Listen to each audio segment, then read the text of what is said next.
No Michael Thomas there. Star receiver sidelined after June ankle surgery for the foreseeable future. Here was Jameis over the weekend on missing his top target. He's one of the best receivers in the game, right? But the thing about Mike Thomas, you know, he's working his tail off to get back with us, right? So it's not like we have a guy that's not going to be working. This guy is one of the most dominant receivers over the past 5 years.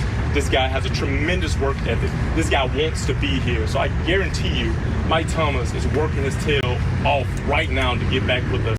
And that's what we're going to be able to cherish. We're going to remember this year for Mike Thomas, right? All great players go through adversity. You know, I had some adversity where I had to sit the bench all of last year, right? So all great players go through adversity. Mike Thomas is going to bounce back stronger than ever. And that's what this culture is with the Saints organization. Before I even got here, you know, the past 4 years, this team has been winning. This team has been together. So we're going to embrace our teammates, and we're going to love on our teammates, and we're going to have their back until they get back. During that soundbite, I actually hired Jameis to be my hype man. Amazing. So if football doesn't work out for him. Greg, what's your reaction to Jameis's comments? I don't mind his comments. I think they're accurate. Michael Thomas is a worker. And, you know, when you listen to Jameis Winston, like, I don't have the relationship that Brandon, you may have with Jameis, but he comes off as a guy who's always trying to say the right thing. And sometimes it may be conveyed in ways that is like, what? And all he has to do is just truly just say what he feels. But what he's saying is accurate. Michael Thomas is a worker. They've established the culture. Michael Thomas has established himself as one of the best receivers in all of football, not just because of what he does on game day, but because of his work ethic, because of that whole mantra of can't guard Mike. You don't get that good without establishing a work ethic and continuing to thrive. He has some work to do, obviously, coming off an injury. You got a lot of receivers that want to be in that upper echelon, and Michael Thomas feels like, just like anyone who's been injured, who's gone through any type of injury, I got to get back. I got to reclaim my status when it comes to being the best receivers in the game. But as far as Jameis Winston, adding himself in that conversation of great players that has gone through adversity, I honestly love the mentality.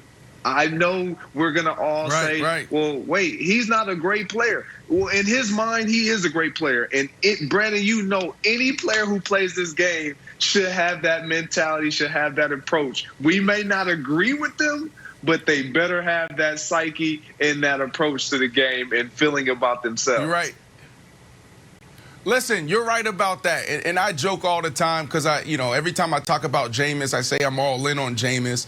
And then I highlight his stats going back to, 2019, 5,100 yards through the air, 33 touchdowns. But he also had 30 touchdowns and 30 interceptions. I always exclude the interceptions, and Nick always want to remind me and the audience about that part. But here's the deal. I truly believe that, under Drew Brees and watching Drew work and how he comes to work every single day, even on his off days, he's going to elevate. He's going to get better because he's a sponge. And also Coach Payton. Coach Payton is a guy that keeps it real, and he's also a great coach. If you come in and you work your butt off, you will get better with Coach Payton. And his system is so much science behind it. It makes sense. So, yes, I'm all in on Jameis, and I have had the opportunity to be around Jameis and his wife, and my wife Misha. We had an opportunity of being around them for a couple of off seasons, and they're great people. And what you see is what you get. So what he is in those press conferences, what he is in those videos that Wilds always highlights, his little quirky workouts, that is him 24/7. It's not a game. He has that little country boy swagger, that country boy type of personality. So that is who you are. It's not a game. It's not phony.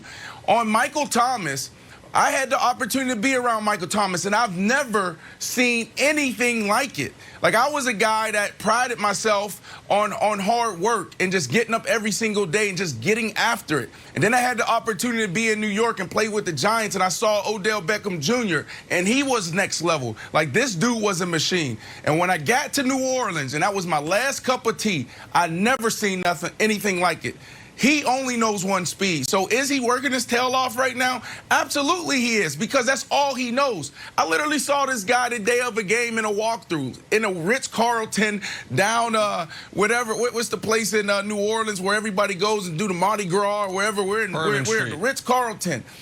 Bourbon Street, where the Ritz-Carlton is. And there's a couple hours before the game, and literally it's walkthrough. And walkthrough, Nick, all it is like you take a couple steps. You know, Drew Brees, the coaches, Coach Payton, just want to see if you know your assignment. That's it. This dude was going full speed. He was in a full-out sweat. And I'm looking around because I just got there, so I'm looking at Coach Payton, I'm looking at Drew Brees, and I'm like, what is this? They said, Brandon, he does it every single week. This dude is next level when it comes to taking care of himself. But that's not the issue. The issue is, can he and Coach Payton get on the same page and get through all this drama and get this organization back on track now that Drew Brees is no longer there? And so that leads me to my question, because the Saints desperately need Michael Thomas. Because if you look at their pass catchers, if Michael Thomas isn't there, it's not a great group. Nick Vannett and Adam Troutman are their top tight ends now. Traquan Smith, who's the other, and Marquez Callaway are their top receivers. Obviously, Kamara's a sensational player. And if you're going to have Taysom playing quarterback, he's not one of your guys you can use as like a gadget player to catch passes. They really, really need Michael Thomas, which is why, Greg, I want to throw it to you because I have a question. He suffered this injury in week 1. The Saints got knocked out of the playoffs in the middle of January. Why did he have surgery in June? Like, he's not recovering from the injury. He's recovering right now from surgery. And I know at times guys have delayed surgeries if their contract situation's unsettled, but Michael Thomas is on a record-breaking extension in the middle of it. So what do you make of the fact, because Sean Payton, when he was asked about it, didn't hide the fact he was a little upset. He goes, listen, he's getting back from surgery that, quite frankly, he should have had earlier. What would be the reasoning, Greg, as a player, that he waited ostensibly an extra 6 months to have this surgery? A couple things, Nick. And it does seem strange every time you hear about a player postponing surgery or not going right into surgery. But you got to think, when you get injured and you have an injury like Michael Thomas suffered, I've been injured. And I remember when I had my sports hernia, I didn't know the diagnosis to be that right away. And so you're going through the process of making sure that not only the team doctors, because we as players feel like, okay, the team doctors, they're great, but they're also going to side more with the team. They have a loyalty and an interest of the team more so than myself. So I want to make sure that I'm doing everything that I can outside of the facility to ensure that I'm getting the diagnosis correct and seeing if I do actually then need surgery. Sometimes it's like, okay, I don't know if you will need surgery. You may need surgery. And then you go through the process and it's like it's not getting any better. You're going through all the rehab. You're going through all the little workouts, everything that you need to do.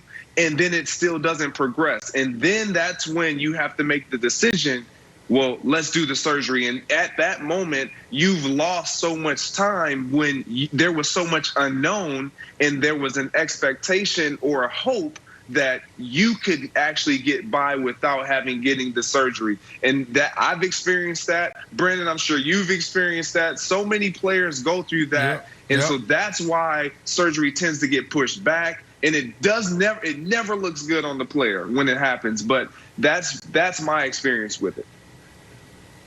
Okay, so Greg, I think that is a totally reasonable explanation that you just gave. And if Michael Thomas gave that explanation to Sean Payton, I don't think Sean Payton would have come out with comments saying it should have happened a long time ago. I think he would have come out and say, well, like, Michael Thomas, we thought he didn't need surgery. But Nick almost did a favor to Sean Payton because his quote was far more caustic than the way that Nick paraphrased it. He's like, this surgery should have happened a long time ago. There is literally zero reason to say that, to basically throw Michael Thomas's decision-making under the bus, unless you think there's something else happening. Now, on one end of the spectrum, maybe it's a Scottie Pippen last dance thing, where Michael Thomas is upset, just like Scottie Pippen was upset about his contract or relationship.